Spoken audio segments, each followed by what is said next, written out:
Welcome to four సైజ్ TV. జలదిగ్బంధంలో jungle concrete. ఈరోజు నిన్న పడిన కొద్దిపాటి వర్షానికే నగరం వరద మొత్తం పూర్తిగా హైదరాబాద్ నగరాన్ని ముంచెత్తేసింది.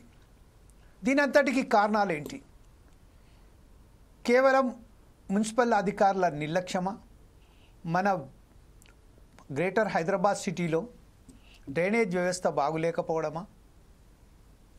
మున్సిపల్ అధికారులు తనదైన శైలిలో రోడ్లు నిర్మించిన తర్వాత డ్రైనేజ్ వ్యవస్థను సరైన పద్ధతిలో నిర్మించకపోవడమే కారణమా?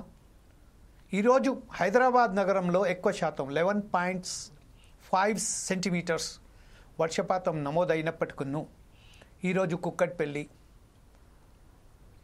Cantonment area, Gachibowli area, Malakpet area, అలాగే మనకు సంబంధించిన ఉప్పల్, కొండాపూర్, ఉప్పల్ లాంటి ప్రాంతాలలో మొత్తం యావత్తు రోడ్లన్నీ నీట మునిగాయి. అనేక కాలనీస్లలో నీళ్లు మొత్తం నడుము వైపు వరకు వచ్చేసాయి. వాస్తవానికి దీని అంతటికి కారణమైంది కేవలం మనం ప్రభుత్వాల మీదనే బాధ్యత పెట్టి ఇచ్చిపెట్టేద్దామా? లేకపోతే ప్రభుత్వాలు కాకుండా చెరువులను, హైదరాబాద్ నగరం చుట్టూన ఉన్న చెరువులను మనం పూర్తిగా ధ్వంసం చేసేసి అక్కడ ఇండ్ల నిర్మాణాలు చేసేసి నీటికి సంబంధించిన ఎక్కడైతే మనం కట్టుదిట్టమైన కొన్ని చెరువులు, కుంటలు మన దగ్గర ఉండాయో దాని అంతటికీ నాశనం చేసేసి దాని మీద కబ్జాలు పెట్టేసి పెద్ద పెద్ద బిల్డింగ్స్ కట్టేసి ఆ నీళ్లను ఆ దారిన పోకుండా ఎక్కడైతే సరిసమానంగా అక్కడ జలకు సంబంధించిన ఏదైతే మన చెక్ డ్యామ్స్ కానీ లేకపోతే కుంటలు కానీ చెరువులు కానీ ఉండేనో దాంట్లో పోకుండా నిలువెత్తున పెద్ద పెద్ద బిల్డింగ్స్ నిర్మించడంతోనే ఈరోజు యావత్తు హైదరాబాదు, సికింద్రాబాదు, కంటోన్మెంట్ ఏరియా అంతా మొత్తం పూర్తిగా జలదిగ్బంధమైంది. ఈ విషయాన్ని మనం గుర్తించలేకపోతున్నామా? కేవలం మనం ప్రభుత్వాల మీదనే వేలెత్తి చూపెట్టి ప్రభుత్వాలు చేయలేదు, మున్సిపాలిటీ అధికారులు చేయలేదు అని వేలెత్తి చూపడం బదులు మనం ఎంతవరకు మన హైదరాబాద్ నగరాన్ని కాపాడుకోగలిగాం? హైదరాబాద్ నగరాన్ని కాపాడుకోవాల్సిన బాధ్యత మన మీద లేదా? హైదరాబాద్కు సంబంధించిన మనం ఎప్పుడో మొరో పెట్టుకుంటున్నాము, చిన్నపాటి వర్షానికే మనం గగ్గోలు పెడుతున్నాం. మళ్ళీ ఎప్పుడైతే సమ్మర్ వస్తుందో వచ్చిన తర్వాత నీటి ఎద్దడి ఉన్నదని మనం గగ్గోలు పెడుతున్నాం. ఈరోజు నీటికి సంబంధించిన మనం సరి అయిన ఆ చెరువులను, కుంటలను కాపాడుకుంటే ఈరోజు ఈ పరిస్థితి ఉండకపోవద్దు కదా. వాస్తవంగా మనం చెప్పాలంటే హైదరాబాద్ నగరంలో గతంలో ఉన్నంత ఈరోజు అంత జనాభా పెరుగుదలతో హైదరాబాద్ నగరం మొత్తం విస్తరణకు గురైంది. అప్పుడు కొంత మాత్రమే ఉండే, ఈరోజు ఎక్కడ ఘట్కేసర్ దాటి వెళ్ళిపోయింది, ఇటు సైడు బొల్లారం కూడా దాటి వెళ్ళిపోయింది, ఇటు సైడ్ కుక్కర్పల్లి దాటి పటాన్చెరు దాటి ఇంకా ఎక్కడికి వెళ్ళిపోయింది, ఇటు సైడ్ చేవెళ్ళ దాటి దగ్గరకు వచ్చేసింది, ఇటు సైడ్ ఏమో మొత్తం కంప్లీట్గా మనం చూసినట్టయితే దాదాపుగా ఈ ఇబ్రాహీంపట్నం వరకు దాటి వెళ్ళిపోయింది. మనం ఇవన్నీ చూసుకుంటే మాత్రం దీనికి మనం ఎవరు కారకులు? మనం కూడా దాంట్లో సరైన సమయంలో బాధ్యులు కామా? ఈరోజు జలదిగ్బంధంలో జంగిల్ కాంక్రీట్ అని మేము చెప్పుకుంటూ పోతున్నాము. వాస్తవానికి చూసినట్టే ఎవరైతే ప్రభుత్వాలు, ఎవరైతే కరప్టెడ్ ఆఫీసర్స్ ఉన్నారో అందులో సరిసమానంగా ప్రజలుగా మనవంతు బాధ్యత కూడా సరిగ్గా ఉన్నది. దాన్ని మనం పాటించలేకపోవడంతోనే ఈరోజు మనం హైదరాబాద్లో ఇన్ని ఇబ్బందులు పడుతున్నాం. ఈ విషయంపైనే ఈరోజు ఫోర్ సైజ్ టీవీ నిర్వహిస్తున్న ఈ కార్యక్రమే జలదిగ్బంధంలో జంగిల్ కాంక్రీట్. ఈ విషయంలో మనతో మాట్లాడడానికి మా ఫోర్ సైజ్ TV chief adviser and doctor Sudhakar Sharma garu ఈరోజు మన స్టూడియోలో ఉన్నారు. అలాగే బీఆర్ఎస్ నాయకులైనటువంటి కొలుపుల అమరేందర్ గారు మనతో ఉన్నారు. అలాగే కాంగ్రెస్ అధికార ప్రతినిధి అయినటువంటి పల్లె రామచందర్ గౌడ్ గారు మనతో ఉన్నారు. అలాగే బీజేపీ నాయకులైనటువంటి చెదురుపల్లి శ్రీనివాస్ గౌడ్ గారు ఉన్నారు. అలాగే ప్రముఖ విశ్లేషకులు పిఎన్ మూర్తి గారు కూడా మనకి కొద్దిసేపట్లో మనతో జైనిపుతారు. ఫస్ట్గా మనం ఒకసారి రామచంద్ర గౌడ్ గారి దగ్గరికి వెళ్దాం. రామచంద్ర గౌడ్ గారు, ప్రస్తుతం గత ప్రభుత్వం ఏం చేసిందా అని మాట విడిచిపెట్టండి సార్. ఇప్పుడు ప్రస్తుతం ఉన్న ప్రభుత్వాలు ఏం చేస్తున్నాయి? ఎందుకు ఈరోజు ఈ పదం వాడవలసి వచ్చింది? జలదిగ్బంధంలో జంగిల్ కాంక్రీట్ అని ఎందుకు పదం వాడవలసి వచ్చింది? దీనికి అందరు కారకులు ఏంటి? ఈ విషయంపై మీరు దీన్ని ఎలా విశ్లేషిస్తారు? అది చెప్పిన తర్వాత నేను డాక్టర్ సుధాకర్ శర్మ గారికి మీ ప్రశ్నకు జవాబు సుధాకర్ శర్మ గారు ఇస్తారు. Right sir, go head. అందరికీ నమస్కారం సార్. ఈరోజు జల దిగ్బంధంలో జంగిల్ కాంట్రాక్ట్ మొత్తం కూడా కాంట్రాక్ట్ సిమెంట్ మయమైంది. టోటల్గా మామూలు మట్టి, ఇసుక, తర్వాత మనకు ఉండే వరి అంటే మామూలుగా ఇలాంటిది లేదు, ఖాళీ ప్లేస్ లేదు, మొత్తం జంగిల్ అంటే కాంక్రీట్ మయం అయిపోయింది, కాంక్రీట్ జంగిల్ లాగా అయిపోయింది. దానికి ముఖ్యంగా ఏం జరుగుతుందంటే ముందు చూపుతోన్న ఆలోచన లేకుండా అధికారులు పర్మిషన్ ఇవ్వడం ఒకటి, జిహెచ్ఎంసీ అధికారులు అనుకోండి, మున్సిపల్ అనుకోండి, లోకల్లా. మరి ఇంకోటి ఇక్కడ మనము ముందు చూపు లేకుండా ఇంతకు ముందు నీరు పల్లం మెరుగు అంటే నీరు పల్లానికి పోయే రకంగా ఉంటుండే. ఆ పల్లంలో మనకు మామూలుగా పోవడానికి ఇక్కడ గొలుసుకట్టు చెరువులు ఉంటుండే, కుంటలు ఉంటుండే, దాంతో పాటు అటు బయటకు పోవడానికి ఆస్కారంగా ఉంటుండే. ఒక్కొక్క దగ్గర పెద్ద బిల్డింగ్లు అయిపోయినాయి, అంటే విపరీతమైన ఇప్పుడు సుమారుగా 20 అంతస్తులు 10-15 అంతస్తులు ఉన్నాయి. ఆ డ్రైనేజీని ఏ రకంగా పోవడానికి వాళ్ళు ప్లాన్ చేయడం లేదు. మామూలుగా చిన్న ఇల్లు నుంచి వచ్చే కంటే పెద్ద పెద్ద అపార్ట్మెంట్ల నుంచి వచ్చేది. తర్వాత ఈ సిమెంట్ అంటే సిమెంట్ తో మొత్తం కాంక్రీట్ జంగల్ అయింది కాబట్టి నీరు ఇనుకోవడం ఒకటి, నీరు కూడా బయటకు పోకుండా ఇంతకు ముందు పోయే కాలువలు కబ్జాలు పెట్టి ఉన్నాయి. దానికి అధికారులు కూడా పర్మిషన్స్ ఈ రోజుకైనా మనకు ముందు చూపుతోని ఇవన్నీ పరిష్కరించే రకంగా ఉండాలి. వ్యక్తులు కూడా ఈ సమాజంలో అయిపోయిందంటే తన గురించి ఆలోచించకుండా, భవిష్యత్తు వాళ్ళని గురించి ఆలోచించకుండా, పక్క వాళ్ళను గురించి ఆలోచించకుండా చెత్త అనేది రోడ్ల మీద వేస్తున్నారు, కాలువలలో వేస్తున్నారు, బయట వేస్తున్నారు. దాంతో పాటు ప్లాస్టిక్ కూడా బాగా అయిపోయింది. ఆ ప్లాస్టిక్ అనేది రోడ్ల పైన ఆగడము, తర్వాత డ్రైనేజీలో ఇంకిపోయి డ్రైనేజీ నుంచి బయటకు రాకపోవడం అవుతుంది. ఆ ప్లాస్టిక్ కూడా బాగుంది. ప్లాస్టిక్ లో కూడా రోడ్లకు వేసే వాళ్ళకు దాని మీద చర్యలు తీసుకోవాలి. వాళ్ళకి ఫైన్ వేస్తారా, ఏ రకంగా చేస్తారు? తర్వాత ఇంకోటి మున్సిపల్లో కొంతమంది ఇప్పటికైనా ఇంకా సమస్యలు పెరుగుతుండే, ఈ రోజైనా కానీ మున్సిపల్ నుంచి వచ్చే చెత్త తీసుకుపోవడము, తర్వాత కొన్ని పద్ధతులుగా బాగానే ఉన్నాయి. ఆ పద్ధతుల్లో బాగున్నా కానీ సమస్య అనేది బాగా పెరిగిపోతుంది.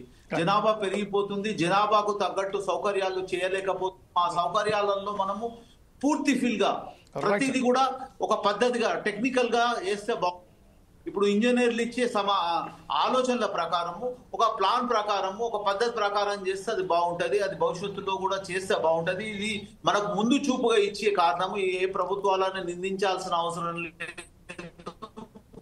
రైట్ సార్, ప్రతి మరొకసారి మీ వద్దకు వస్తాను సార్. మరొకసారి ఆ బాధ్యత మరొకసారి మీ వద్దకు వస్తాను. అప్పటి వరకు మీ నెట్ కూడా ఒకసారి సరిగ్గా చూసుకోండి సార్, ఎందుకంటే నెట్ బాగా ప్రాబ్లం అవుతుంది, మీ వాయిస్ ఇబ్బంది అవుతుంది.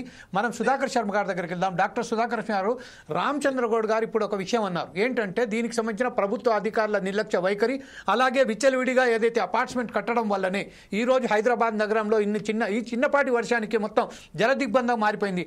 అలాగే కాంక్రీట్ రోడ్లు అంటే సిమెంట్ రోడ్లు వేయడం వల్లనే ఇంకుడు గుత్తలు లేకపోవడంతోనే ఈరోజు ఈ సమస్య నెరవేరుతుంటారు. దీనికి సరైన సమాధానం ప్రభుత్వాలు చెప్పకపోగా ప్రభుత్వ అధికారులే దీనికి కారణం అంటున్నారు. దీన్ని మీరా ఇలా దీన్ని అంగీకరిస్తారా, లేకపోతే ఇలా విశ్లేషిస్తారా అండి మీరు? Thank you జమీల్జీ.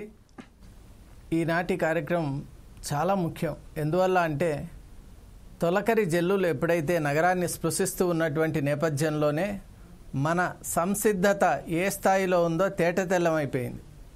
నిన్న ప్రతి ఒక్కరు కూడా గమనించారు.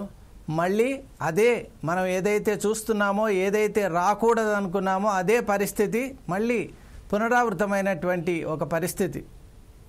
నిజంగా మనం అందరూ కూడా ఆలోచించవలసినటువంటి నేపథ్యం.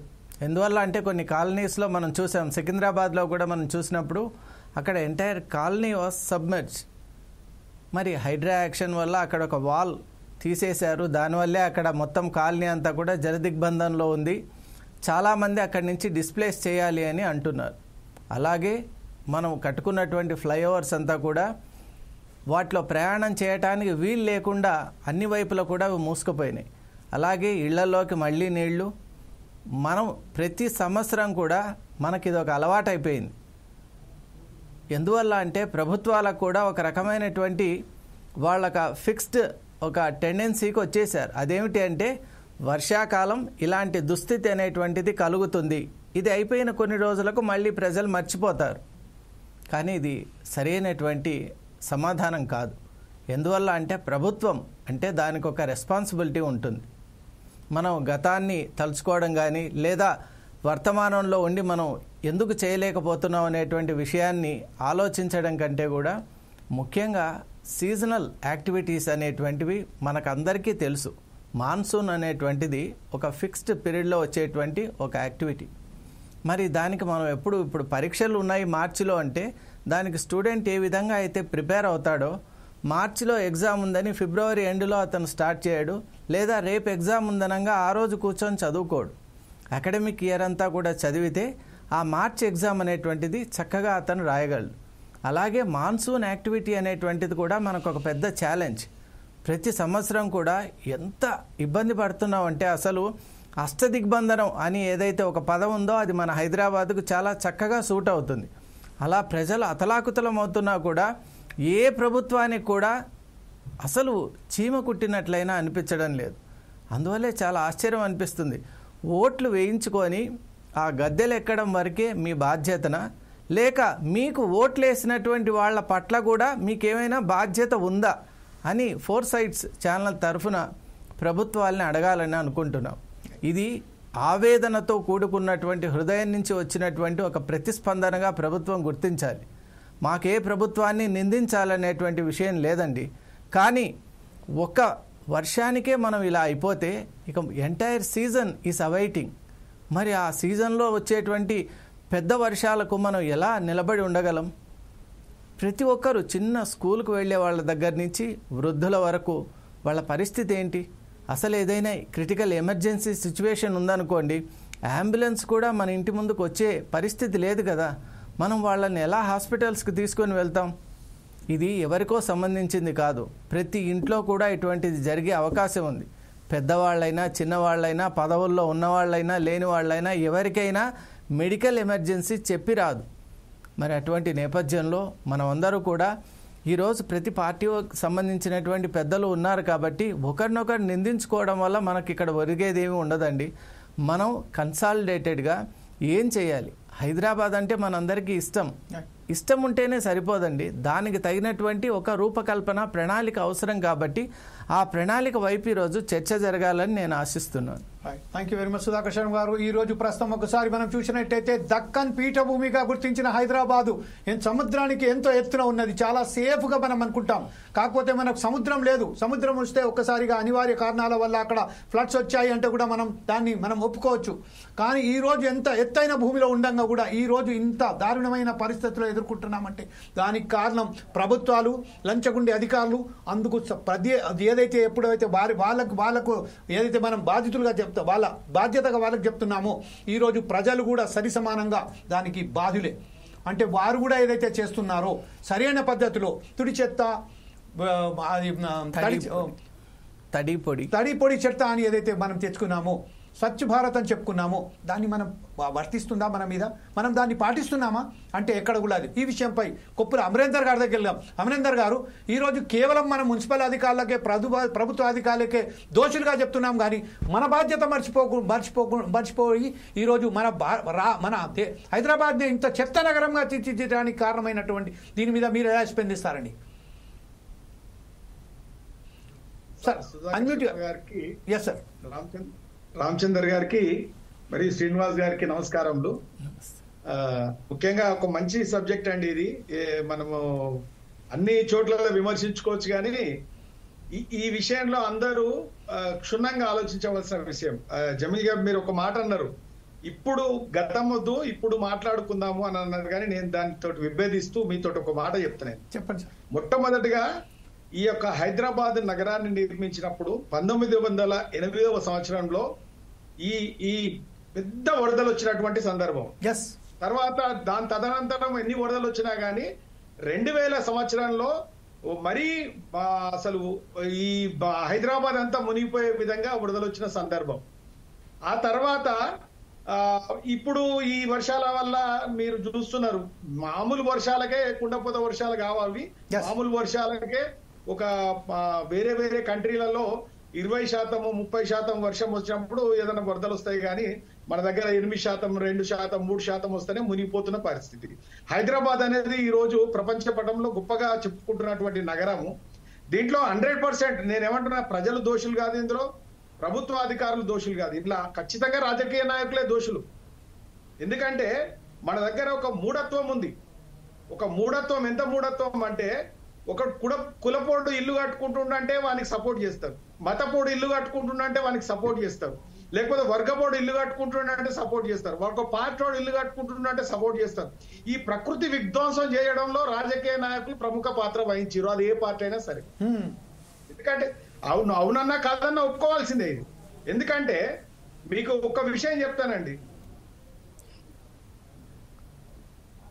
ఒక్క విషయం అండి.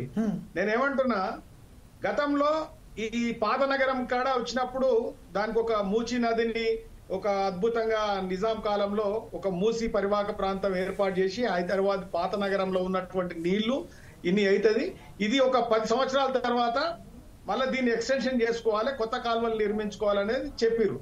తర్వాత ఏ ప్రభుత్వాలు 60-70 ఏళ్ళు పరిపాలించినాయో మనకు అందరికి తెలుసు. దాంట్లో ఎంతమంది ముఖ్యమంత్రులు ఏ పార్టీకి చెందిన వాళ్ళో కూడా అందరికి తెలుసు.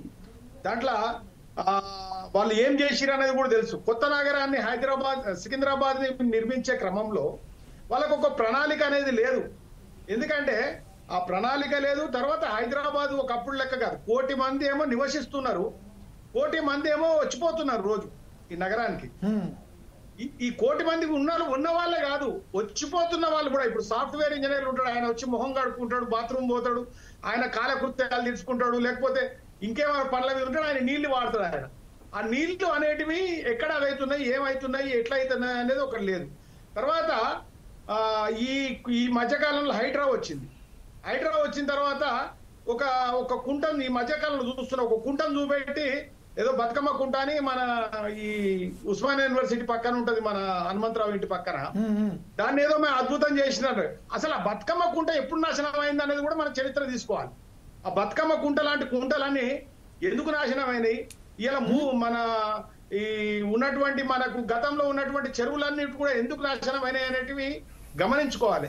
తర్వాత మనకు గతంలో ఉన్నటువంటి బీఆర్ఎస్ ప్రభుత్వంలో ఎస్పీటీల నిర్వహణ చేసిర్రు. ఒక 31 ఎస్పీటీలు గుర్తించి వాటిని ఎక్కడైతే నీళ్లు వస్తున్నాయో, మురికి నీళ్లు వస్తున్నాయో వాటిని శుద్ధి చేసి మూసీ నదిలకు వదలాలి అనే ఒక సంకల్పంతో 13 ఎస్పీటీలని ఆల్రెడీ కంప్లీట్ చేసినటువంటి సందర్భం. ఉప్పల్లో కూడా కంప్లీట్ చేసిర్రు. తర్వాత 21 ఎస్పీటీలకు టెండర్లు పిలిచినటువంటి సందర్భం. ఇప్పుడు జరుగుతున్నటువంటి క్రమంలో నేను ఒకటే అంటున్నా, మానవత్వం ఎవరికి ఉన్నది? ఇలా ప్రతి ఒక్కడు ఏం చేస్తారంటే, నేను చాలా మందిని చూస్తుంటా, ఇలా మన ఇంట్లో ఉన్న ఆడవాళ్ళు కూడా మన ఇంటి ముంగట చెత్త ఉండదు కానీ పక్క నుండి ముంగట కూతూ ఏంది ఊడుస్తుంటారు. ఈ యొక్క నిర్మాణం జరిగేటప్పుడు ఎవరైతే రాజకీయ నాయకుడు ఇన్వాల్వ్మెంట్ అవుతాడో అధికారి కూడా ఏం చేయలేడండి. ఇవాళ అధికారి కూడా ఏం చేయలేడు.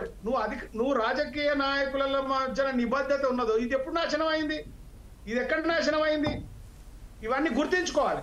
కనీసం రేపు రాబోయే తరాలకు జవాబుదారితనం లేకుండా మనం జీవించినాం, మనం స్వచ్ఛమైన గాలి పీల్చుకున్నాం, మంచినీళ్ళు వసతిగా వచ్చినాయి, మనకు మంచి ఒక ప్రకృతిలో బతికినాం మనం. ఈ ప్రకృతి విధ్వంసంకు కారణము మనుషులే. ఈ మనుషులలో ప్రత్యేకంగా రాజకీయ నాయకులు. ఈ రాజకీయ నాయకులు కూడా ఈ 50-60 ఏళ్ల సంవత్సరంలో ఈ విధ్వంసం చేయడానికి వీళ్ళని దోషులు చేయలేని పరిస్థితిలో ప్రజలు ఉన్నారు. గతంలో కూడా కేసీఆర్ గారు చెప్పారు, ఒకసారి వరదలు వచ్చినప్పుడు కూడా ఒక ఆయన అంటాడు, కేంద్రంలో ఉన్న మంత్రి అంటాడు, నేను బండి పోతే బండి ఇస్తా, కారు పోతే కారు ఇస్తా, మీకు బైక్ పోతే బైక్ ఇస్తా అంటాడు. లాస్ట్కి వచ్చే వరకు ఆయన ఏమంటాడంటే ఒక ఆలోచన లేని విధానంలో ఉన్నటువంటి నాయకులు మనకు రాజకీయ నాయకులు అయితే ఏ పరిస్థితి ఉంటుంది. లాస్ట్కి ఏమంటాడు ఆయన, ఎలక్షన్స్ అయిపోయినాక నేను మీకు ఇన్సూరెన్స్ ఉంటాయి కదా బండ్లకు, మీకు ఇన్సూరెన్స్లు ఇప్పిస్తాను అంటాడు. అంటే ఆలోచన లేని, విచక్షణ లేని రాజకీయ నాయకులు రాజకీయాలలో ఉండడం వల్ల ఈ సమాజం ఎట్లా నష్టపోతుంది. అది ఏ పార్టీ అన్నా కానివ్వండి. కానీ ఇప్పటికైనా ఒక మనిషి అనేటోడు ఉంటే, ఇప్పుడు మనం చాలా మంది మాట్లాడుతున్నాం, ఒక 4 చెట్లు పెట్టండి మీరు, లేకపోతే నీ ఇంటి ముంగట కాలువ శుద్ధి చేసుకోండి, లేకపోతే ప్రతి పనిని ప్రభుత్వం ఏ చేయాలనే సిద్ధాంతం తీసుకురావద్దు. సోదరుడు రామచంద్ర గారు గౌడ్ కూడా ఒక మాట అన్నాడు, నిజంగా ప్లాస్టిక్ వాడుతున్నాం, ప్లాస్టిక్ ఎవరు వాడుతున్నారండి? అందరం వాడుతున్నాం. ఈ రోజు ప్లాస్టిక్ కుర్చీలు, ప్లాస్టిక్ పేపర్లు, ప్లాస్టిక్ అన్ని వాడుతున్నాం. కానీ ప్రభుత్వాలు ఏం చేస్తున్నాయి? ప్లాస్టిక్ కంపెనీలను మూసేస్తున్నాయా? అవి అక్కడనే రావాలే. సిగరెట్ ప్యాకెట్ మీద ముద్రను ఉంటది, ఇది తాగుట ఆరోగ్యానికి హానికరం, కానీ సిగరెట్ ప్యాకెట్లను మాత్రం మాన్చిపించారు. ఈ దుర్మార్గమైనటువంటి చర్యలు, గుట్కా తినడం నేరము, గుట్కా తినడం ఆరోగ్యానికి హానికరం, కానీ ప్రభుత్వాలు మాత్రం చర్యలు తీసుకోవు. ఎందుకంటే వాటికి ఇన్కమ్ కావాలి, ప్రజలకు సపోర్ట్ చేయాలి, మేము ఎన్నికలలో నిలబడాలనేది. ఈ దుర్మార్గమైనటువంటి చర్యలు ఏ పార్టీ తీసుకున్నా, ఎవరు తీసుకున్నా గానీ దీనికి రేపు సమాజానికి జవాబుదారీతనం ఉండవలసింది ఈ రాజకీయ నాయకులు. కాబట్టి రాజకీయ నాయకుల మైండ్ సెట్ మారితేనే ఇట్లాంటి ఉపద్రవాలు ఎన్నొచ్చినా గానీ తొందరపాటు చర్యలు తీసుకోవడం వల్ల మన హైడ్రా, ఇప్పుడు నేను కూడా కరెక్ట్ చూడలేదు, ఈ బేగంపేట ప్రాంతంలో ఒక వాల్ కూలగొట్టడం వల్ల ఇంత విధ్వంసం జరిగిందని చెప్తున్నారు. అది కరెక్టా కాదా అనేది నాకు కూడా తెలియదు. కానీ అట్లాంటి చర్యలు తీసుకుంటప్పుడు కిందిగా నీటి పోయే పరివాహక ప్రాంతం ఏమైతుంది అనేది కూడా టెక్నికల్ గా ఆలోచించి తెలుసుకోవాల్సిన అవసరం ఉంటుంది. తొందరపాటు చర్యలు తీసుకోవద్దని ఈ సందర్భంగా తెలియజేస్తున్నాం. రైట్ సార్, మరోసారి మీ వద్దకు వస్తాను. అప్పటిదాకా మీరు ఒకసారి మనం చెదురుపల్లి శ్రీనివాసరెడ్డి గౌడ్ గారి దగ్గరికి వెళ్దాం. శ్రీనివాస్ గౌడ్ గారు, ప్రస్తుతం ఏదైతే మన రాజకీయ నాయకులే దీనికి కారణాలని చెప్తున్నారు, రాజకీయ పార్టీలు ఎవరైతే 70 సంవత్సరాలుగా ఈ రాష్ట్రాన్ని వెళ్తున్నారో దీనికి కారకులు చెప్తున్నారు. అంటే దానికి సంబంధించి రాజకీయ నాయకులే కారకులు కాకుండా అధికారులు ఎవరైతే లంచగొండే అధికారులు ఉన్నారో విచ్చలవిడిగా పర్మిషన్స్ ఇచ్చి రోడ్లపైకి వారికి సంబంధించిన ఒక నిర్మాణాలు చేపట్టవలకే ఆ వరద నీరు పోవడానికి సరైన పద్ధతిలో దారి లేకుండా ఈ రోజు కాలనీలు సైతం మొత్తం నీట మునుగుతున్నాయని చెప్తున్నారు. ప్రధానంగా ఇదే కారణం అనుకుంటారా, లేకపోతే ప్రజలు కూడా దీంట్లో భాగస్వాములు అనుకుంటున్నారా? మీరు ఎలా దీన్ని విశ్లేషిస్తారండి? ముఖ్యంగా ఫోర్సైట్ టీవీ వారికి నమస్కారం అండి. ఈరోజు మంచి సబ్జెక్ట్ తీసుకున్నారు. మనం ఫస్ట్ ఈ రాజకీయంగా ఈ పార్టీలన్నీ పక్కన పెట్టి, రాత్రి ఏదైతే ఒక చిన్నపాటి వర్షం రాగానే హైదరాబాద్ మొత్తం మునిగిపోవడం జరిగిందో, దాంట్లో హైదరాబాద్ రోడ్లలో పడవలేసుకొని ప్రయాణం చేసే దుస్థితి ఏదైతే వచ్చిందో అది ఎందుకు వచ్చింది అనేది మనం ఒక్కసారి ఆలోచించాల్సిన అవసరం ఉంది.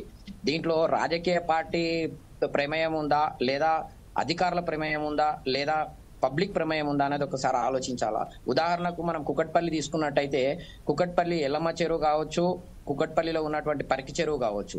ఇప్పుడు ఎల్లమ్మ చెరువు నుంచి పరికి చెరువు ఇవి ఏవైతే ఉన్నాయో ఇవన్నీ గొలుసుకట్టు చెరువులు అండి. గతంలో మేము చిన్న ఉన్నప్పుడు చూసినట్టయితే గొలుసుకట్టు చెరువు, ఒక చెరువులో నుంచి ఒక చెరువులోకి, ఒక చెరువులో నుంచి ఒక చెరువులోకి నీళ్ళు వచ్చేది. ఇప్పుడు పరికి చెరువులో నీళ్లు చిన్నపాటి వర్షం రాగానే ఆ పరికి చెరువులో కొద్దిగా నీళ్లు నిండగానే ఆ అవుట్ ఫ్లోయింగ్ ఏదైతే ఉంటుందో అది ఎక్కడ పోవాలనేది అర్థం కాని పరిస్థితి.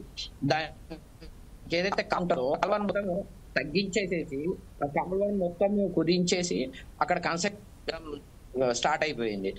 అయితే మనం చాలా సార్లు ప్రభుత్వ అధికారులకు వెళ్ళి కంప్లైంట్ పెట్టినాము, సార్ మరి నాలా మీద కన్స్ట్రక్షన్ చేస్తున్నారు, రేపు రాబోయే రోజుల్లో వచ్చే తరానికి ఇబ్బంది అవుతుంది, వర్షాకాలంలో వర్షం వచ్చినట్టయితే ఈ వాటర్ అంతా ఇళ్లలకు పోతుందని మనం చెప్పడము, కంప్లైంట్ కూడా ఇవ్వడం జరిగింది. అందులో ఎవరో ఒకరు కొద్దిగా స్ట్రిక్ట్ గా ఉన్నటువంటి అధికారి వాళ్ళ మీద చర్య తీసుకోవడానికి ప్రయత్నం చేస్తే అక్కడ ఉన్నటువంటి స్థానికంగా ఉన్నటువంటి ఈ పార్టీ ఆ పార్టీ అని కాదండి, ఏ పార్టీ నాయకులు అయినా సరే స్థానికంగా ఉన్నటువంటి నాయకులు వాళ్ళ పవర్ తో దాన్ని ఆపడము, నాలా కుజించుకుపోవడము, ఇప్పుడు ఆ నీళ్ళు వచ్చేసి ఆ కాలనీ మొత్తము మునిగిపోవడం జరిగింది. అదే విధంగా ఇప్పుడు ఎల్లమ్మ చెరువు ఉందండి. ఎల్లమ్మ చెరువు విషయానికి వచ్చేసరికి ప్రాక్టికల్ గా మనం చిన్నప్పటి నుండి దాని చెరువును చూస్తున్నాము. అద్భుతంగా ఉండేది నీళ్లు. ఆ చెరువు మొత్తం చుట్టుముట్టు కబ్జాలకు గురైపోయింది. ఆ నాలా బయటికి ఏదైతే ఎక్సెస్ వాటర్ బయటికి వస్తుందో ఆ ఎక్సెస్ వాటర్ నాలా దాదాపు ఉదాహరణకు 10 ఫీట్లు ఉంటుంది, ఇప్పుడు ఈరోజు 5 ఫీట్లు ఉంది. 5 ఫీట్ల కింద ఏదైతే నాలా పక్కన 20 అంతస్తులు 25 అంతస్తుల బిల్డింగ్స్ కి పర్మిషన్ ఇస్తున్నారు. ఇచ్చేటప్పుడు గతంలో నాలా ఎంత ఉంది, ఇప్పుడు మరి నాలా పరిస్థితి ఏందని చెప్పి ఎవరో ఒకరు మాలాంటి వాళ్ళు మీలాంటి వాళ్ళు ఎవరైనా వెళ్ళి కంప్లైంట్ పెడితే అక్కడ మళ్ళీ రాజకీయ ప్రమేయమే. ఈ రాజకీయ నాయకులు కావచ్చు, ప్రజలు కావచ్చు, ఇలా అధికారులు, ఇప్పుడు ఏ విషయం వచ్చేసరికి అధికారుల మీద నెట్టేయడం ఒకటి జరుగుతుంది. అంటే నేను అనేది ఏంటంటే అధికారులది ఎంతైతే మిస్టేక్ ఉందో అదే రకంగా లోకల్ లీడర్స్ కావచ్చు, ప్రజలు కూడా ఆలోచించాలా. నాలాలా కడితే ఏమవుతుంది, రేపు పొద్దున్న పరిస్థితి ఏందనేది. ఇప్పుడు గతంలో చూసినట్టయితే రోడ్ల పైన వాటర్ వర్షాకాలం వచ్చినప్పుడు డ్రైనేజ్ తో పాటు పక్కన వర్షం నీళ్ళు వెళ్ళడానికి ఒక అవకాశం ఉండేది. చిన్న నాలా మోరిలాగా ఉండేది. ఆ నీళ్ళన్నీ వెళ్ళి చెరువులో కలిసేది. ఇప్పుడు ఈ కాంక్రీట్ జంగల్ వచ్చిన తర్వాత కాంక్రీట్ రోడ్లు వేయడం వల్ల ఏమైపోయిందంటే మోరీలన్నీ మూసేయడం జరిగిపోయింది. ఆ మూసేయడం వల్ల ఏ చిన్న వర్షం వచ్చినా కూడా రోడ్ మీద ఇదే రకంగా వాటర్ రావడము, ఆ నాలాలు కాలనీలు మునిగిపోవడము, ఆ నైట్ పూట ఇంట్లోకి వాటర్ వెళ్ళడము, ఇవన్నీ ఇబ్బంది అవుతున్నాయి. నేను చెప్పేది ఏంటంటే సార్ ఒకటే, ఇది ఏదో అధికారి ఒకడే దీనికి బాధ్యత చేయడము, లీడర్ని బాధ్యత అందరూ ఏదైతే మన కాలనీలో ఉన్న వాళ్ళ అందరికీ దీని మీద అవగాహన ఉండాలా. రేపు రాబోయే రోజుల్లో వర్షం వస్తే మనకు అందరికి ఇబ్బంది కలుగుతుంది రేపు అనే ఆలోచన ఉన్నట్టయితే ఇట్లాంటివి జరగదని చెప్పి మా అభిప్రాయం అండి. ఇదే విషయంపై రామచంద్ర గౌడ్ గారి దగ్గర వెళ్తాం. రామచంద్ర గౌడ్, ప్రస్తుతం ఒక విషయం మనం అనుకుందాం. ఎప్పుడైతే పాత నగరంలో హైదరాబాద్ కానివ్వండి, ఇంతకుముందు గతంలో ఉన్న ఏదైతే కట్టేశారో దానికి సంబంధించింది దానికి సరైన పద్ధతిలో డ్రైనేజ్ వ్యవస్థ లేదు అని అనుకుందాం. వాస్తవానికి ఎప్పుడైతే కట్టారో అప్పుడు కూడా డ్రైనేజ్ వ్యవస్థ చాలా పక్కడబందిగా ఉండే. కానీ ఈరోజు ఎంతో అభివృద్ధి చెందిన గచ్చిబౌలి ప్రాంతంలో వెడల్పైన రోడ్లతో అతిపెద్ద నిర్మాణాలు చేపట్టిన తర్వాత కూడా ఈరోజు గచ్చిబౌలి పరిస్థితిని ఇలా పడవలు తీసుకొచ్చి అక్కడ వారిని సురక్షిత ప్రాంతాలకు చేర్చడం జరిగింది. ఇంకొక విషయం ఏంటంటే, ఈరోజు మనం ప్రతిష్టాత్మకంగా తీసుకున్న గణేష్ ఎవరైతే ఉన్నారో, ఖైరతాబాద్ గణేష్ వద్ద ఒక పెద్ద రౌడీ షీటర్ అక్కడ నాలా మీద ఆక్రమించుకొని అంత పెద్ద షెల్టర్స్ కట్టారు. వారికి సంబంధించిన వారికి అప్పుడు చూడలేదా? అక్కడనే కదా హెడ్ ఆఫీస్ ఉన్నది, మున్సిపల్ అదే ఆఫీస్. అక్కడనే చింతల్ బస్తీ ప్రాంతం మొత్తం అపార్ట్మెంట్ మొత్తం నీట మునిగిపోయింది. అలాగే ఈరోజు మనం కాప్రా చెరువు చూస్తే కాప్రా చెరువు మొత్తం ఈరోజు ఆక్రమణకు గురైంది. ఉప్పల్ చెరువు ఆక్రమణ అయింది, నల్ల చెరువు ఆక్రమణకు గురైంది. ఇప్పుడు మనం చెప్తున్నట్టుగా ఎల్లమ్మ చెరువు, పరికి చెరువు, మన కుకట్పల్లి వైపు వెళ్తే ప్రతి చెరువులో ధ్వంసం చేసుకుంటూ ఈరోజు మనమే అక్రమాలకు పాల్పెంటూ అడ్డంగా గోడలు కడుతూ ఈరోజు ప్రభుత్వాల దోషులు పెట్టడం ఎంతవరకు సమంజసమని మీరు అనుకుంటారు? నిజానికి పాత రోజులలో ఉండే మన గొలుసు కాలువ చెరువులు ఉంటుండే, కుంటలకు కాపాడుతుంటుండే, అవన్నీ పోయిన దాన్ని తీసి అన్ని ప్రతిది కూడా తీసి చెరువులు కుంటలు ఎక్కడ కబ్జా అయినాయి అనేటివి తీస్తే బాగుంటది. దాంట్లో ఏది అంటే తీసుకొని అమ్ముకోవడము ఫస్ట్ సెకండ్ థర్డ్ అయిపోయింది. ఇప్పుడు అమాయకులు ఉన్నారు అక్కడ పరిస్థితి, దాని గురించి కూడా ఆలోచన చేయాలి. ఒకటి, ఒక కొత్త ఇల్లు కట్టుకుంటే ఇంకుడు గుంతాలుగా లాగా చేసుకొని, ఇప్పుడు నేను కొన్ని రాష్ట్రాలలో కొన్ని ప్రాంతాలలో చూస్తే మనం ఇల్లులో ఎంతో ఉంటుందో ఆయన గ్రౌండ్ లెవెల్లో ఇంకుడు గుంతాలు స్టోరేజ్ వాటర్ కూడా పెట్టుకొని దాన్ని ప్లాన్ ఉంది. అది రాజస్థాన్లో చూశాను నేను. అంటే మనకు వచ్చిన వర్షాన్ని నీటిని తీసుకొని అతను ఇంటి లోపల కింద గుంట తీసుకొని ఆయన వాడుకోవడానికి ఉంటుంది, వాడుకోవడానికంటే ఎక్కువ వచ్చింది కూడా బయటకు వచ్చేసి అక్కడ ఇంకుడు గుంతలలో సేవ్ చేసేటట్టు ఉంటుంది. పెద్ద పెద్ద ఇంకుడు గుంతాలు ప్రతి ఇంటికి ఉండాలి, కాలనీకి ఉండాలి, తర్వాత ఆ ఏరియాకి సంబంధించిన ఏరియాలో కూడా ఉండాలి. దానికి తర్వాత ఎక్కువ వచ్చింది అది ఎటుపోయే రకంగా ఉంటే బాగుంటుంది అనేది చూసుకుంటే బాగుంటుందండి. అదొకటి. తర్వాత ఇప్పుడు మనం వేస్టేజ్ పొడి చెత్త అనేది ఒక రకంగా ఇప్పుడు తీసే అలవాటు చేసేది, దాన్ని టెక్నికల్ గా తీసుకున్నట్టు దాన్ని కూడా ప్రతి ఒక్కరు కూడా సమాజంలో నా బాధ్యతగా స్వీకరించి నాకు ఏ రకంగా చేస్తే బాగుంటుంది అనేది తీసుకుంటే బాగుంటది. ప్లానింగ్ ఇచ్చేటప్పుడు ఖచ్చితమైన ప్లానింగ్ ఇచ్చేసి ప్లానింగ్ ప్రకారం చేసుకుంటే బాగుంటది. తర్వాత ఈ చెట్లు గ్రీనరీ కూడా చేసుకుంటే, ఆ గ్రీనరీలో ఉంటే మనము చెట్లు పెద్ద పెద్ద చెట్లు చూసుకుంటే ప్రతి ఏరియాలో చెట్లు మనకంటే ఎక్కువ చెట్లను చేసుకోవాలి. ఒక ఇంట్లో ఒక 10 మంది ఉన్నాము, నలుగురం ఉంటే ఒక మినిమం ఒకరికి 3-4 చెట్లు ఉండేటట్టు ఉండాలి. ఇప్పుడు వర్షం నీరైనా డ్రైనేజ్ నీరైనా చెట్లు లోపలికి ఇంకుడు గుంత లాగా పోయి గ్రౌండ్ లెవెల్లో మనం పైన ఎంత ఉందో కింది భాగంలో కూడా రోడ్ల లాగా అట్టడుగులా వెళ్ళిపోతాయి. ఈ ఇంకుడు గుంతలతోనైనా ఆ ప్లాస్టిక్ తోని కూడా ఇంతకుముందు ప్లాస్టిక్ పైప్ లాగా లోపల పెట్టేసి, అంటే ఇప్పుడు ఒక డ్రిల్ వేస్తే మనం ఎట్లుంటుందో ఆ డ్రిల్ లాగా అండర్ గ్రౌండ్, అంటే ఒక 20 మీటర్లు 30 మీటర్లు 50 మీటర్లు పోయే వరకు కూడా మనం ఇంకుడు గింతలు చేసే ప్లాన్ ఉంటుంది. దాన్ని ఖచ్చితంగా చేసి ఈ వాటర్ వర్షం పడ్డది ఖచ్చితంగా పోయేటట్టు ప్లాన్ చేస్తే భవిష్యత్తులో ఇంకా టెక్నికల్ గా మనం ఏ రకంగా తీసుకుంటే బాగుంటుంది అని, అంటే నీరు వెళ్ళిపోవడానికి, అంటే వర్షం నీళ్లు మామూలుగా వాడుకున్న నీళ్లు ఏదైనా ఈ రోజు నేను చూస్తే మనం చెప్పుకోవాల్సింది కాదు, కానీ డ్రైనేజ్ కూడా రోడ్లలో ఉంటుంది. దానికి ప్రాబ్లం ఏంటంటే మాన్యువల్స్ సరిగా లేకపోవడము, పర్మిషన్లు సరిగా ఇవ్వకపోవడము, తర్వాత ఈ వర్షాలు ఓన్లీ వర్షం కాదు ప్రతి కాలానికి కూడా పనిచేస్తుంది. ఈ రోజు మనం స్టోరేజ్ చేసుకుంటే భవిష్యత్తులో మనకి ఎండాకాలం. రామచంద్ర గౌడ్ గారు ఇప్పుడు ప్రస్తుతం ఏంటంటే, నేను అదే మన అమరేందర్ గారు ఏదో ఫింగర్ రేజ్ చేస్తున్నారు, అది ఖచ్చితంగా అతను కూడా అవకాశం కల్పిస్తాను మీతో మాట్లాడడానికి. దానికన్నా ముందు ఈరోజు మనం చెప్పుకుంటున్నాము ఏదైతే అభివృద్ధి చెందిన ఒక ప్రదేశంగా మనం చెప్పుకుంటా పోతున్నామో గచ్చిబౌలి ప్రాంతం హైటెక్ సిటీలో సంబంధించింది మనం ఎంతో అడ్వాన్స్ టెక్నాలజీతో మనం అక్కడ రోడ్డు నిర్మాణం చేశాం, భవనాలు నిర్మించాం, పెద్ద అంటే హైరైజ్ బిల్డింగ్స్ నిర్మించాం. కానీ డ్రైనేజ్ వ్యవస్థ ఇంత దారుణంగా అక్కడ ఉన్నదో దానికి సాక్షాత్తు నిన్న పడ్డవచ్చానే. దీని మీద మీ సమాధానం ఏంటి? దానికి ముఖ్యంగా పర్మిషన్లు ఇచ్చినప్పుడు అది ఖచ్చితమైన పర్మిషన్ ఇచ్చిండ్రా, మరి ఏ రకంగా చేసిండ్రా అనేది ఒకటి.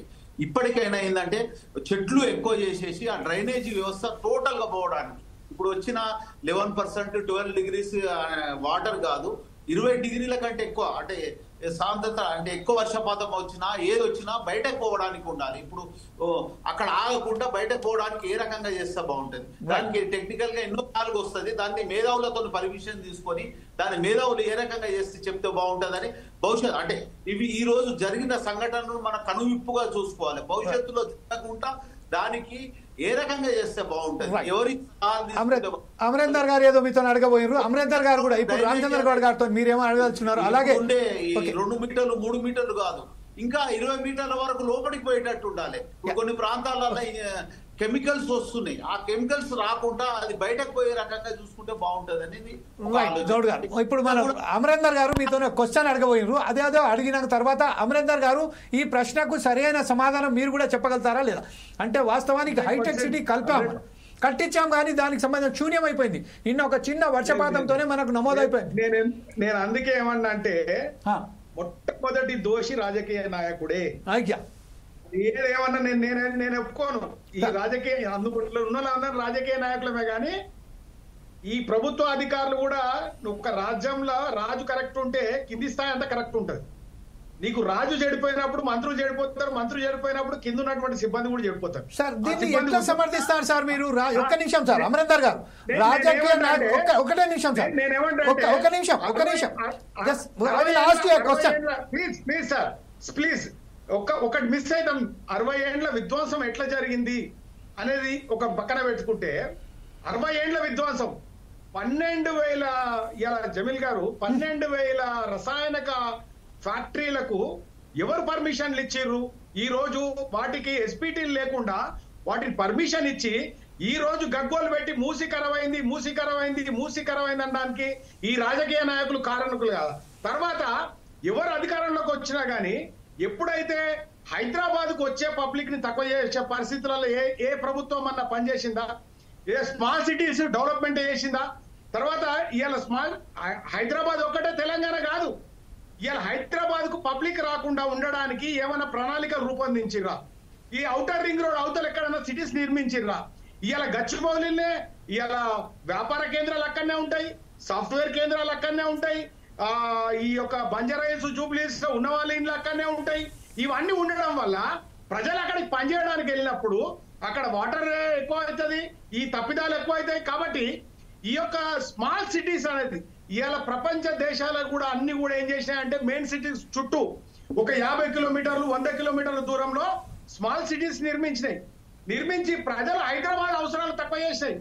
అందుకే కేసీఆర్ గారు ఆ రోజు 10 జిల్లాలో ఉన్నటువంటి తెలంగాణని 31 జిల్లాలు చేయడంలో ప్రథమ అదే అన్నట్టు. జిల్లాల విభజన జరిగితే ఇలా పని విభజన జరుగుతుంది, అధికార విభజన జరుగుతుంది, ప్రజలు ఇక్కడికి రారు, ప్రతి పనికి హైదరాబాద్ మీద ఆధారపడరు అనే ఉద్దేశంతో చేస్తున్నారు క్రమం. కానీ ఇప్పుడు మళ్ళీ ఏదో ఆ టైంకు మాట్లాడి ఆ టైంకు చేసుకుంటా ఆ టైంకు మాట్లాడి ఈ యొక్క అధికారాన్ని కాపాడుకుంటూ అందుకు చేస్తున్న రాజకీయాలు ఏమన్నా కానీ ఈ యొక్క ప్రజలందరూ ఇవాళ ఒక్క మాట చెప్తా జమీల్ గారు, నేను ఇవాళ గొప్పదా సార్ సుధాకర్ శర్మ సార్ కూడా తెలుసు, హైదరాబాద్ లో అడవులు అనేటివి సర్వనాశనమైనవి, పార్కులు అడవులు చెరువులతో పాటు. ఇవాళ కేసీఆర్ గారు గవర్నమెంట్ వచ్చినాక సరే అది గింత మిగిలిందా ఇంత మిగిలిందా అనేది కాదు. ఇవాళ ఈ బాజ్పేయిలో తీసుకున్నా, చెన్నకేచర్లో తీసుకున్నా, చెర్లపల్లిలో తీసుకున్నా, లేకపోతే నిజాం భూములు ఉన్నాయి కదా అవి ఆ భూములు తీసుకున్నా, ఇలా ప్రతి భూమికి ఒక హద్దుబంద్ వేసి కోట్ల రూపాయలు పెట్టి ఆ ప్రభుత్వ భూములను కాపాడవలసిన పరిస్థితికి వచ్చిందండి. నేనేమంటున్నా, మా అందరం ఇప్పుడు మీరు చెరువులు అంటారు, తప్పది, చెరువులు లేవండి, మురికి కాలువలు మాత్రమే హైదరాబాద్ లో మిగిలి ఉన్నాయి. మీరు చెరువులు అంటారు, నేను ఇప్పుడు అడగచ్చా ఒక ప్రశ్న మీకు? ఇప్పుడు ఎప్పుడైతే మీరు నేను సార్ మీరు శ్రీనివాస్ గౌడ్ గారు మీ దగ్గరికి వస్తానండి. ఇప్పుడు ఒకసారి అమరేందర్ గారిని ఒక క్వశ్చన్ అడగదలుచుకున్నా. రాజకీయ నాయకులే దోషులు వస్తున్నారు, కానీ రాజకీయ నాయకులని కేవలం దోషులు పెట్టడంతో, దోషిగా చేయడంతో కేవలం 5 సంవత్సరాల పాటే వారు రాజకీయంలో ఉంటారండి. 35 సంవత్సరాల పాటు ప్రభుత్వాన్ని ఏర్పాటు చేసి ప్రభుత్వ అధికారులు ఆ రాజకీయ నాయకులు ఎందుకు తొత్తుగా మారుతున్నారు? ఈరోజు లక్షల కోట్ల రూపాయలు ఒక అధికారుల దగ్గర వెళ్తున్నారంటే, వాళ్ళ ఇళ్లలో దొరుకుతున్నాయంటే వారు ఎంత అవినీతి పరులో, వారిని ఎందుకు మనం దోషులు పెడతలేము? ఈరోజు ప్రభుత్వ అధికారులకు లంచం ఇస్తున్నాం. ప్రభుత్వ అధికారులకు ఎవరైతే లంచం ఇస్తున్నారో ఆ ప్రజలు కూడా అంతా దోషులు కదా. దాన్ని ఎట్లా మీరు దీన్ని ఏమంటున్నా, నీకు జవాబుదారీతనము రాజకీయాలలో తప్పినప్పుడు ఈ 70 ఏండ్ల విధ్వంసం జరుపుకుంటేనే ఉన్న ప్రభుత్వ అధికారులను పెంచి పోషించుకుంటూ జరిగింది. వాళ్ళని నెత్తిలో కూర్చోబెట్టుకోవడం జరిగింది. వాళ్లకు ఉన్నవి లేని అధికారాలు ఇవ్వడం జరిగింది. వాళ్ళ దగ్గర జవాబుదారీతనం. ఇప్పుడు నా ఒక కులపైన ఒక ఆయన చేస్తే ఆయన నా కులపోడే వదిలిపెట్టు అంటున్నారు. ఆయన ఇల్లు కట్టుకుంటుంటే ఆయన కొంచెం సైడ్ ఈ మధ్యకాలంలో పిచ్చి పట్టుకుంది. ఏంది ఈ ఈశాన్యం పెరగాలి, నైరుతి బరువు ఉండాలి, ఇది ఉండాలి, అది ఉండాలి అనడం వల్ల ఆ ఈశాన్యం పెంచే వరకల్లా ఆయన రోడ్డు క్రాస్ అయితే అక్కడికి వచ్చే నీళ్లు అక్కడ ఆగిపోయాయి. ఆయన క్రాస్ అయ్యింది కానీ అక్కడ ఉన్నటువంటి మొత్తం వ్యక్తులు కట్టుకునే ఆ కాలనీ మొత్తం కూడా అదొక తప్పిదం అయిపోతుంది. ఆ తర్వాత మా దగ్గర ఇంకోటి రాజకీయ నాయకులు ఈ ప్రభుత్వ అధికారుల మధ్య కోఆర్డినేషన్ కూడా లేదు. ఎందుకంటే ఇవాళ ఒక ఆయన జియో పైపు తీయంగానే నెక్స్ట్ తెల్లారి ఒక ఆయన టెండర్లు వచ్చినాయని కాలువ తవ్వుతాడు. ఇంకో ఆయన కాలువ తవ్విండి అనగానే ఇంకో ఆయనకు వేరే పైప్ లైన్ అవసరం ఉంటే ఆయన తవ్వుతాడు. ఆయన తవ్విండి అనగానే మేము రోడ్లు వేస్తున్నామని ఇంకో ఆయన తవ్వుతాడు. మన దగ్గర ఒక కోఆర్డినేషన్ లేదు. ఒక రోడ్ కోఆర్డినేషన్ లేకపోవడం వల్ల తర్వాత ఇంకోటి అవసరం లేని చోట్ల కూడా సీసీ రోడ్లని వేసి అవసరం లేని చోట్ల ఈ సీసీ రోడ్ల నిర్మాణం జరగడం వల్ల ఎక్కడ కూడా భూమిలకు నీళ్లు ఇంకాయి. నువ్వు అదే డాంబర్ రోడ్ వేస్తే నీళ్లు భూమిలోకి ఇంకుతాయి. కాకుంటే ఏంటంటే ఈ రాజకీయ నాయకులు అనుకో, ప్రభుత్వాలు అనుకో, గతంలో నుంచి వస్తున్నటువంటి సందర్భాలు అనుకో, ఇది ఒకసారి వేస్తే ఇక కథమైపోతాం, మనం నిరంతరం వీళ్ళకి పనిచేయవలసిన అవసరం ఉండదని చెప్పి అవసరం లేని గల్లీలలో కూడా సీసీ రోడ్లు వేసి ఈ రోజు సర్వనాశనం హైదరాబాద్ ను పట్టించారు. దీన్ని చేయాలంటే మనం అందరం బాధ్యత తీసుకోవాలి. నా ఇల్లు కడుతున్నప్పుడు నేను బాధ్యతతో ఉండాలి. ఆ హెచ్ఎండి పరిధిలో ఏమేమి వాళ్ళు నిబంధనలు ఉంటాయో ఆ నిబంధనల ప్రకారం చేయాలి. ఇలా వాళ్ళకి ఇస్తున్నటువంటి దాంట్లో కూడా రాజకీయ నాయకుల ఇన్వాల్వ్మెంట్ తగ్గాలి. రైట్ అమరేందర్ గారు, ఇదే విషయంపై మనం ఒకసారి శ్రీనివాస్ గౌడ్ గారి దగ్గర వెళ్దాం. శ్రీనివాస్ గౌడ్ గారు, ప్రస్తుతం ఏదైతే మీ క్వశ్చన్ అడుగుతున్నారో ఆ క్వశ్చన్ తో పాటు ఈ రోజు అమరేందర్ గారు చెప్పిన దానికి దానికి సంబంధించిన మీరు కూడా దాన్ని సమర్థిస్తారా లేకుంటే దాన్ని ఎలా విభజిస్తారా అనేది విషయాన్ని చెప్పండి సార్. ఒకటండి, ఇప్పుడు అన్న ఇందాక చెప్పినట్టు 60 సంవత్సరాలు వేరే వాళ్ళు ఎవరో రాజ్యం వెళ్ళినారు, వాళ్ళు ఏం చేయలేదు, అది కాదు అక్కడ సబ్జెక్ట్ జరుగుతున్నది. మేము ఏమంటున్నామంటే ఇప్పుడు మీ టిఆర్ఎస్ వాళ్ళు కూడా 10 ఏళ్ళు 12,000 రసాయనిక దానికి ఎవరికి ఇచ్చిరని చెప్పన్నా.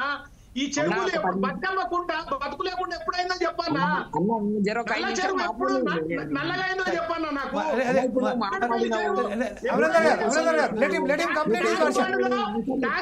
మురుకు నీళ్ళు ఎప్పుడు వచ్చినాయి చెప్పన్నా. కరెక్ట్ కాదన్న. ఇప్పుడు నువ్వు మాట్లాడినవు 60 ఏళ్ళు మా ఒపీనియన్ చెప్పండి.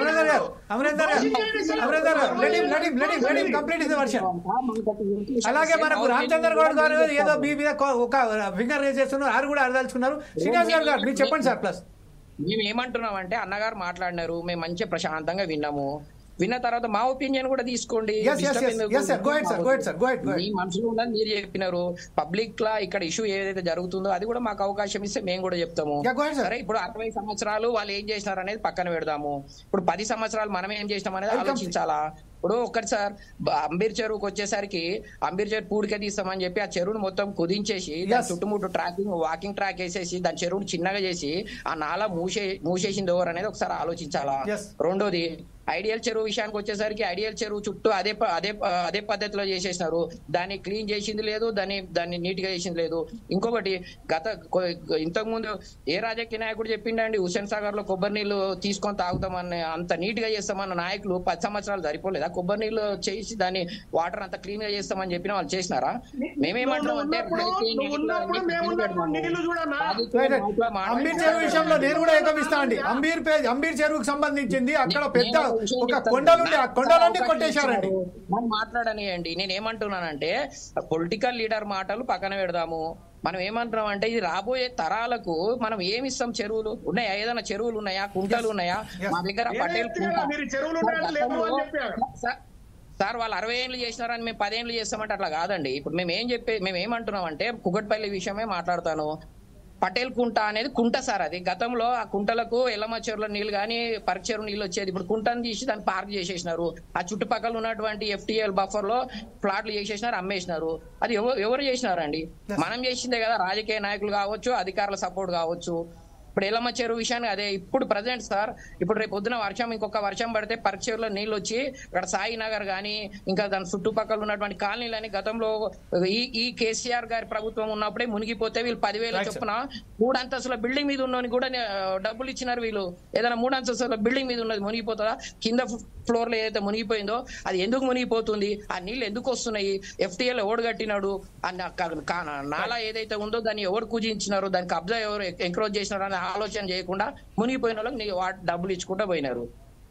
ఇది కరెక్టేనా నేను అడుగుతున్నా. ఇదే విషయంపై ఇంకొక విషయం ఏంటంటే మనం రామచంద్ర గౌడ్ గారు కూడా ఏదో క్వశ్చన్ రేజ్ చేయదలుచుకున్నారు. ఇంకో విషయం అంబీర్ చెరువు విషయంలో మాత్రం నేను కూడా ఖచ్చితంగా దానికి సాక్షిని. వెనుక మొత్తం ఒక పెద్ద దానికి సంబంధించి ఒక పెద్ద అక్కడ కొండనే ఉండే బండలకు సంబంధించి అదంతా కొట్టేసి దాని తర్వాత అక్కడ మొత్తం ప్లాటింగ్ చేసేసారండి. నా చిన్నతనంలో ఎప్పుడైతే మనం పోయామో దాని మీద ఒక స్టోరీ కూడా చేయడం జరిగింది. కాకపోతే అప్పుడు అధికారుల నిర్లక్ష్యంతోనే ఈ రోజు అంబీర్ చెరువు మొత్తం నాశనం అయిపోయింది. అంబీర్ చెరువు మొత్తం అక్కడ ఉషోదయ కార్డియాలజీ హాస్పిటల్ ఏదైతే మొత్తం నాశనం అయిపోయింది. రామచంద్ర గౌడ్ గారు చెప్పండి సార్ ప్లీజ్. రామచంద్ర గౌడ్ గారు ఏదో మీరు అమరేందర్ గారిని ఏదో అడగబోయారు కదా, అడగండి సార్. లేదండి, 10 సంవత్సరాలలో మాన్యువల్ లో ఒక అమ్మాయి పోయి చనిపోయిందండి. ఇంతవరకు ఈ గతంలో ఏం జరిగిన గురించి నేను చెప్పడం కాదు. గతంలో ఈ 10 సంవత్సరాలలో భూముల విలువ పెరిగిన తర్వాత భూ ఆక్రమణలు, తర్వాత తన భూమి కంటే ఎక్కువ కబ్జాలు చేయడము, ఈ రకంగా భూమి విలువలు పెరిగిన తర్వాత ప్రతి దాన్ని కూడా కబ్జా చేయడం జరిగింది. చిన్న చెరువులైనా కుంటలైనా గవర్నమెంట్ ప్రభుత్వ పూర్తాన్ని ఈ మధ్యనే, అంటే నేను విమర్శించడం కాదు, ఒక వ్యక్తి విమర్శించినప్పుడు నేను మాట్లాడాల్సింది వచ్చింది. ఈ 10 సంవత్సరాల లోపలనే ఎక్కువ కబ్జాలైనాయి, ఇబ్బందులు జరిగినాయి, ఫారెస్టులు నష్టం, అంటే ప్రభుత్వ భూములల్లో పూర్తిగా అంటే కొట్టేయడం జరిగింది. అంతకుముందు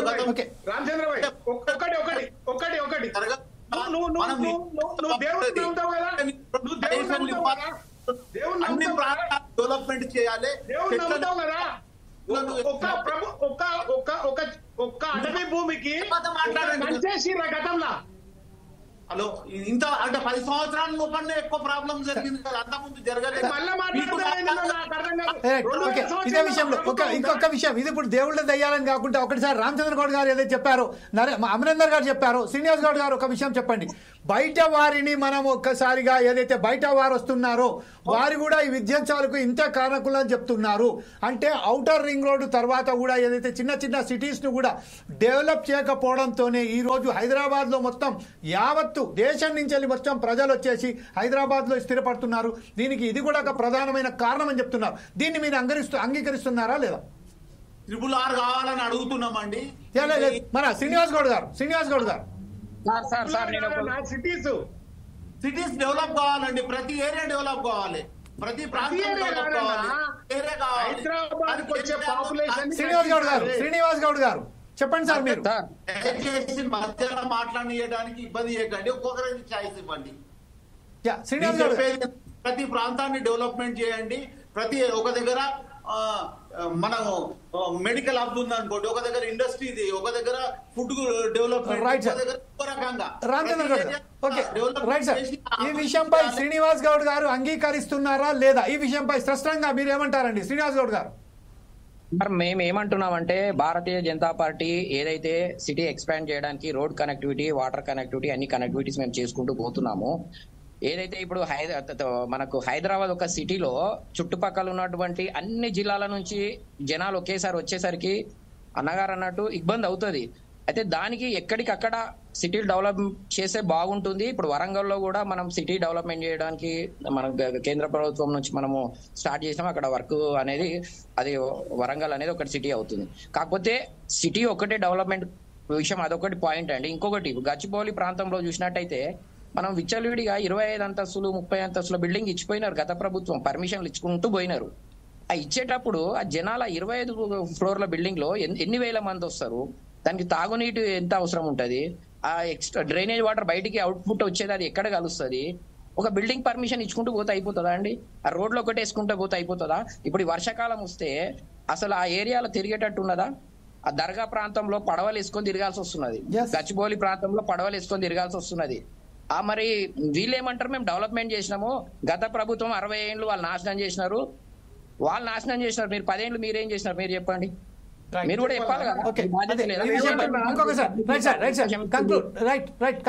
అమరేందర్ గారు మీరు ఏమంటారు దీనికి? ఇంకొక విషయం ఏంటంటే దీంట్లో సెవరేజ్ ప్లాంట్స్ నిర్మించాము అని చెప్తున్నారు. ఆ సెవరేజ్ ప్లాంట్స్ వర్కౌట్ అవుతున్నాయండి? సెవరేజ్ ప్లాంట్స్ ఎంతవరకు వర్కౌట్ అవుతున్నది? ఏదైతే కాలుష్యం అని చెప్తున్నామో మనం, కాలుష్యం అని చెప్తున్నామో అది పర్మిషన్ ఇచ్చింది మీరే, ఈ రోజు దాన్ని నిరాకరిస్తున్నది కూడా సెవరేజ్ ప్లాంట్స్ కు సంబంధించింది. వారి దానికి సంబంధించిన పొల్యూషన్ కంట్రోల్ బోర్డు ఏం చేస్తున్నది అని దాని మీద సరైన పద్ధతిలో ఎవరు కూడా దాన్ని పర్యవేక్షించిన అధికారి కూడా వాడు కూడా కరప్టెడ్ అయిపోతే పరిస్థితి గట్ల ఎందుకు ఉంటది? అమరేందర్ గారు దీన్ని మీరేమంటారండి? కంక్లూడ్ గా మనం రామచంద్ర గౌడ్ దగ్గరికి వెళ్దాం. అమరేందర్ గారు మీ సమాధానం చెప్పండి సార్. నేను శ్రీనివాస్ భాయ్ ఆప్తే నేను మాట్లాడతా. ఆపేశారు, మీరు మాట్లాడండి సార్ ప్లీజ్. నేను ఏమంటున్నా, గత ప్రభుత్వం బీఆర్ఎస్ ప్రభుత్వంలో ఇట్లాంటి ఉపద్రవాలు వచ్చినాయి, నేను కాదంటలేదు. ఒక 31 ఎస్పీటీలను గుర్తించి 31లో 13 కంప్లీట్ చేసిరు. 13 కంప్లీట్ చేసిండ్రు. ఇలా ఉప్పల్లో కూడా మీరు పోయి చూడండి, ఉప్పల్లో కూడా కంప్లీట్ చేసిన దాన్ని కాంగ్రెస్ నాయకులు పోయి రిబన్ కట్ చేసిరు. నేనేమంటున్నా అంటే ఎక్కడి నీళ్లు 22కి కూడా ఆల్రెడీ టెండర్లు అయినాయి. టెండర్లు అయిన దాన్ని ఇప్పుడున్న ప్రభుత్వము దాన్ని కంటిన్యూషన్ చేయకుండా, దానికి పైసలు విడుదల చేయకుండా, నేనేమంటున్నా బంజారా హిల్స్ నీళ్లు సమయం చాలా తక్కువ కాబట్టి దీనికి సరైన సమాధానం రామచంద్ర గౌడ్ కంక్లూడ్ గా ఏమంటారండి? సమయం లేదండి, టైం పడుతుంది, వచ్చే వరకు టైం పడుతుంది. దాన్ని ఎక్కడ నీళ్లు అక్కడనే క్లీన్ చేసి ఇక్కడికి తీసుకురావాల్సిన బాధ్యత ఉన్నది. దాన్ని ఎస్పీటీలను కంప్లీట్ చేయండి. ఓకే సార్, రామచంద్ర గౌడ్ మీరేమంటారండి? కంక్లూడ్ గా జల్దీ 1 నిమిషంలో చెప్పండి సార్. సంవత్సరాలనే ఉద్ధృతమైందండి. 10 సంవత్సరాల పాపం అనేది ఇప్పుడు మన మీద పడుతుంది. దాన్ని నెరవేర్చే రకంగా భవిష్యత్తులో జరగకుండా దానికి ప్లాన్ చేయాలి. ఈ 10 సంవత్సరాల ముందు ఇంత ఇబ్బంది జరగలేదు. ఈ 10 సంవత్సరాల జరిగిన ఒకరికి సంబంధించిన సుధాకర్ శర్మ గారు ప్రస్తుతం మనం ఏదైతే ఉన్నదో ఈ సమయం చాలా తక్కువ ఉన్నది కాబట్టి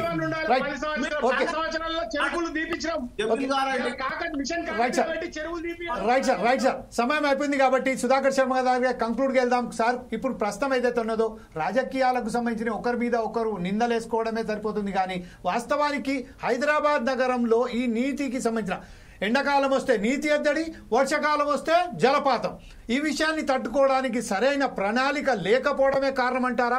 అధికారుల నిర్లక్ష్యమే అంటారా? రాజకీయ నాయకులకు సంబంధించిన చిత్తశుద్ధి లేకపోవడమే అంటారా? దీని మీద దాన్ని కంక్లూడ్గా మీరు ఎట్లా విశ్లేషిస్తారండి? Thank you Jameel G.